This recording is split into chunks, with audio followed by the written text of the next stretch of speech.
আসসালামু আলাইকুম। বার্তা মিডিয়াতে সবাইকে স্বাগতম। কাতারে ফের আক্রমণ হলে পাল্টা হামলা হবে, নির্বাহী আদেশে সই করলেন ট্রাম্প। গত মাসে দোহায় ইসরায়েলের নজিরবিহীন বোমা হামলার পর কাতারের উপর ফের আক্রমণ হলে প্রতিশোধমূলক পাল্টা সামরিক পদক্ষেপ নেওয়ার বিষয়ে একটি নির্বাহী আদেশে সই করেছেন মার্কিন প্রেসিডেন্ট ডোনাল্ড ট্রাম্প। নতুন এই আদেশে কাতারের উপর আক্রমণকে যুক্তরাষ্ট্রের জাতীয় নিরাপত্তার জন্য হুমকি হিসাবে বিবেচনা করা হবে। দর্শক, পরবর্তী খবর পেতে আমাদের চ্যানেলটি সাবস্ক্রাইব করে আমাদের পাশেই থাকুন। ট্রাম্পের সই করা নির্বাহী আদেশে বলা হয়েছে, ইতিহাসের স্বীকৃতিস্বরূপ এবং বিদেশি আগ্রাসনের মাধ্যমে কাতারের প্রতি অব্যাহত হুমকির আলোকে বহিরাগত আক্রমণের বিরুদ্ধে কাতারের নিরাপত্তা ও আঞ্চলিক অখণ্ডতা নিশ্চিত করা যুক্তরাষ্ট্রের নীতি। এতে বলা হয়, কাতার রাষ্ট্রের ভূখণ্ড, সার্বভৌমত্ব বা গুরুত্বপূর্ণ অবকাঠামোর উপর যে কোনো সশস্ত্র আক্রমণকে যুক্তরাষ্ট্রের শান্তি ও নিরাপত্তার জন্য হুমকি হিসাবে বিবেচনা করবে যুক্তরাষ্ট্র।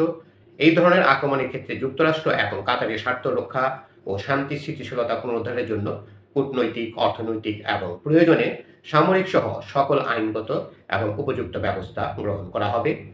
আদেশে উল্লেখ করা হয়, যুদ্ধমন্ত্রী, পররাষ্ট্রমন্ত্রী এবং জাতীয় গোয়েন্দা পরিচালকদের সমন্বয়ে কাতারের সঙ্গে যৌথ তাৎক্ষণিক পরিকল্পনা বজায় রাখা হবে, যাতে কাতারের বিরুদ্ধে যে কোনো বিদেশি আগ্রাসনের দ্রুত এবং সমন্বিত প্রতিক্রিয়া নিশ্চিত করা যায়। এতে আরও বলা হয়, সকল নির্বাহী বিভাগ এবং সংস্থা এই আদেশ বাস্তবায়নের জন্য আইনের সঙ্গে সামঞ্জস্যপূর্ণ যথাযথ পদক্ষেপ গ্রহণ করবে। প্রসঙ্গত, গত মাসে ইসরায়েলের দোহায় একটি ভবন লক্ষ্য করে কয়েকটি বোমা হামলা চালায় ইসরায়েল। এরপর তারা দাবি করে হামাসের নেতৃত্বকে লক্ষ্য করে এই হামলা চালানো হয়েছে। মূলত কাতারের পৃষ্ঠপোষকতায় গাজার জন্য যুক্তরাষ্ট্রের যুদ্ধবিরতি প্রস্তাব নিয়ে রাজধানী দোহায় এই আলোচনা চলছিল। এতে ফিলিস্তিনি প্রতিনিধিদের বেশ কয়েকজন সদস্য নিহত হন, তবে নেতারা বেঁচে যান।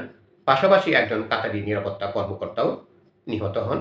এই ঘটনার পর গত সোমবার ইসরায়েলের প্রধানমন্ত্রী বেনিয়ামিন নেতানিয়াহু কাতারের কাছে ক্ষমা চেয়েছেন। হোয়াইট হাউস থেকে যৌথ ফোন কলে ট্রাম্প এবং নেতানিয়াহু কাতারের প্রধানমন্ত্রী শেখ মোহাম্মদ বিন আব্দুর রহমান বিন জসিম আল থানির কাছে ক্ষমা চান। ধন্যবাদ সবাইকে এতক্ষণ ধরে আমাদের পাশে থাকার জন্য। পরবর্তী সংবাদ পেতে আমাদের চ্যানেলটি সাবস্ক্রাইব করে আমাদের পাশেই থাকুন।